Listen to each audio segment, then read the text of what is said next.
റൂമില് താമസം ശരിയായിക്കണു. 10-15 ആൾക്കാരുണ്ട്. നമ്മൾ ആനങ്ങാട്ടെ കുഞ്ഞുമൂന്റെ മകളെ കല്യാണം പറഞ്ഞേക്കണു ഇവിടെ. അത് 10-ാം തീയതിയാണ്. അതിന് ഞാൻ പോകട്ടില്ലേ? ആയിക്കോട്ടെ. ഇവിടെ പിന്നെ ജോലിയൊക്കെ ഭയങ്കര ടൈറ്റാന്ന് ഇപ്പൊ കിട്ടണമെങ്കിൽ ഇതൊക്കെ പറയണേ. അപ്പൊ ഇനി കുട്ടികളെ എല്ലാരും കൂട്ടി ചെല്ലാൻ പറഞ്ഞേക്കണു. ഞാൻ കുട്ടികളെയൊക്കെ കൂട്ടി പോട്ടെ. ഇജ്ജ് പോയിക്കോ. പിന്നെ നെല്ലിക്കുന്നത്തെ നമ്മളെ വാപ്പുട്ടിയുടെ ഓളെ പേറ്റിനൂറ്റി കൊണ്ടുപോവാണ് ഈ ബുധനാഴ്ച. അപ്പൊ അതിന് ചെല്ലാൻ പറഞ്ഞേക്കണു. അതിന് പോട്ടെ ഞാന്. പോയിക്കോ.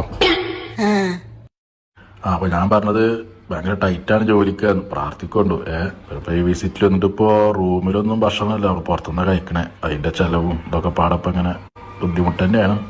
ഭക്ഷണത്തിന്റെ കാര്യം പറഞ്ഞപ്പോഴാണ് നമ്മ കുട്ടികൾക്ക് സമൂസ വേണമെന്ന് പറഞ്ഞിട്ടേ ഞാൻ കടി പോയിട്ട് സമൂസയുടെ ഓല വാങ്ങിക്കൊണ്ടിട്ടെ പോണ വയ്ക്കാൻ ആസിയാന്റെ അടുത്തിന്റെ ചുരിദാർ നടിച്ചാൻ കൊടുക്കും വേണം.